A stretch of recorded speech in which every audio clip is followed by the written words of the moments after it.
రొట్టె ద్రాక్షారసం ఉన్నాయి కదా, మీకు అందరికీ పంచి పెడతాం. ఇప్పుడు మీరు అనుకోవచ్చు, పాస్టర్ గారు ప్రార్థన చేయగానే రొట్టె ద్రాక్షారసంలోకి ఏవో శక్తులు వస్తాయి అని అనుకోవచ్చు. ఏమి రావు అందులోనికి. శక్తి నీ మనసులో నిత్యం ఉంటుంది. నీ మనసులో ఉన్న శక్తి కంటే గొప్ప శక్తి ఏది పాస్టర్ గారు ప్రార్థన చేస్తే అందులోకి రాదు. ఆల్రెడీ నీ మనసులో ఉన్న శక్తి పేరేంటో తెలుసా? పరిశుద్ధాత్మ శక్తి.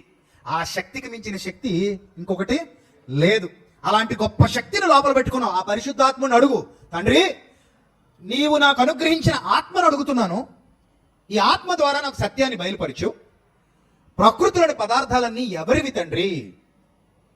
అప్పుడు పరిశుద్ధాత్మ నీలో నుండి మాట్లాడతాడు, ప్రకృతి భూమియు దాని పరిపూర్ణతయు ఆయనవి.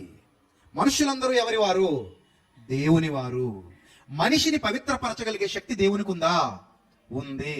మరి పదార్థం అపవిత్రం కానప్పుడు ప్రార్థన చేసుకుని ఎందుకు తినాలనే డౌట్ ఒకటి వస్తుంది. ఏమన్నా అంతా బాగానే ఉంది, పదార్థం అపవిత్రం కానప్పుడు ప్రార్థన వల్ల పవిత్రపరచబడుచున్నదని ఎందుకు అన్నారు అని అనొచ్చు. దానికి జస్ట్ సింపుల్ ఆన్సర్ ఏమీ లేదు. ప్రార్థన వల్ల పవిత్రపరచబడుతుంది అన్న మాటలోని ఆంతర్యం ఏమిటంటే, నీ మనస్సాక్షికున్న సమస్త కల్మషం ఆ పదార్థం మీద నీకేదైనా ఒకవేళ దోష దృష్టి కానీ అవిశ్వాసపు ఆలోచన విధానంగానే ఉంటే, నువ్వు ఎప్పుడైతే ప్రార్థన చేసుకుని తింటావో సమస్తము ఆ ప్రార్థన వల్ల ఏమవుతోంది? నీ దృష్టికి పవిత్రం అవుతోంది. అది దేవుని ఆలోచన. అర్థమైందా? అంతే తప్ప పదార్థం పాడవదని కాదు. ఇప్పుడు నేను ప్రార్థన చేస్తాను, ప్రార్థన చేసుకుని పక్కన పెడతాను, 2 రోజులు అలా వదిలేస్తే ఏమవుద్ది? పాడవుద్దిగా.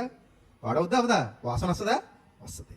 కాబట్టి సర్వోన్నతుడైన దేవుడు జ్ఞానవంతులుగా మనల్ని చేయాలనుకుంటున్నాడు. నీ విశ్వాసాన్ని పరీక్షించుకో. నీ విశ్వాసం ఎప్పుడు కూడా ఎలా ఉండాలి? బలమైనదిగా ఉండాలి. ఇది సువార్తకు సంకేతం అవుతుంది. అప్పుడు ఎవరైనా చెప్పి నేను భయపడుతున్నాను అనుకో, అద్దెచ్చి తెచ్చి ఒకటే అంటావు, నాకు దేవుడు ఒక్కడే, నేను 1000 మంది దేవుళ్ళు 1,00,000 మంది దేవుళ్ళు ఉన్నారని నమ్మే విశ్వాసిని కాను. నేను ఎప్పుడు ఒకటే నమ్ముతాను, ఒక్కడే దేవుడు ఉన్నాడు, సమస్తాన్ని సృష్టించి నడిపిస్తున్నాడు. మనం మతాల పేరిట విడిపోయి కొట్టుకు చేస్తున్నాం. మనుషులు విడిపోయారు కానీ దేవుడు విడిపోలేదు. దేవుడు ఒక్కడిగా ఉన్నాడు. ఒక్కడే దేవుడు సర్వలోకాన్ని పరిపాలిస్తున్నాడు. సమస్త ప్రజలకు ఆయనే ఆహారాన్ని అందిస్తున్నాడు.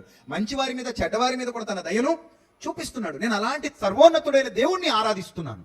నేను భయపడను, నాకు భయం లేదు, నేను చాలా విశ్వాసంతో ఉన్నాను, ధైర్యంతో ఉన్నాను అని సాక్ష్యం ఇవ్వగలిగే స్థితిలో మీరు ఉండాలి. ఎప్పుడు ఇవ్వగలరో తెలుసా? ఆయన మీలో ఉన్నప్పుడు.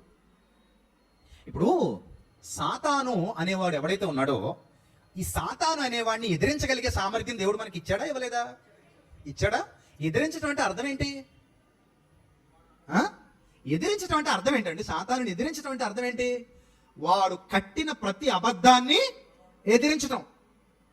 వాడు ఏ అబద్ధాన్ని అయితే మన కళ్ళ ముందు నిలబెట్టాడో ఆ అబద్ధాన్ని ఎదిరించడమే సాతానును ఎదిరించడం. ఆ మూఢనమ్మకాన్ని ఎదిరించడమే సాతానును ఎదిరించడం. ఆ చీకటి సంబంధమైన అజ్ఞానాన్ని ఎదిరించడమే సాతానును ఎదిరించడం. సాతానుడు శీఘ్రముగా మీ కాళ్ళ క్రింద దేవుడు ఏం చేస్తా అన్నాడు? చితక తొక్కిస్తా అన్నాడు. కాబట్టి మీరు భయపడకూడదు సాతానికి.